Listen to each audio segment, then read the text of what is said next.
আসসালামু আলাইকুম বন্ধু, কেমন আছেন সবাই? আমার পাশে দেখতে পাচ্ছেন এই চাচা 73 বছর বয়স, উনি এখন রিক্সা চালায়।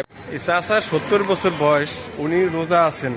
বিষয়টা মানে খুবই মানে কি বলবো, উনি এই বয়সে মানে রিক্সা প্যাডেল রিক্সা চালাচ্ছে এবং উনি রোজাও রয়েছে।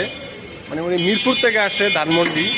মানে কি বলবো, মানে ভাষার কোনো মানে এটা বাংলাদেশেই সম্ভব যে আসলে 70 বছর বয়সেও মানে উনি একটা খেলা। আমি ছেলে মেয়ে কয়টা? আমার 3 মেয়ে। 3 মেয়ে, ছেলে নাই? ছেলে নেই। আহা, খুবই দুঃখজনক বিষয়টা। না, আমি আল্লাহর কাছে লাখ লাখ শুক্রিয়া। এখন এই আর কত বছর এই গাড়ি চালাবেন? আর আল্লাহ যে কদিন তো 73 বছর বয়স, আর আমার বয়স 30 বছর, তাও আমি চলতে পারতেছি না এই বয়সে আমি।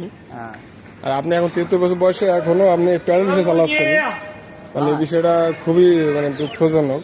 এই দেখতে পাচ্ছেন মানে প্যাডেল রিক্সা চালাচ্ছে 73 বছর বয়সে এখনো। আল্লাহ কত ওনার শক্তি সম্মত দিচ্ছে। হ্যাঁ, আল্লাহর দান। ওনারা সবাই আমরা ওনারা সবাই দোয়া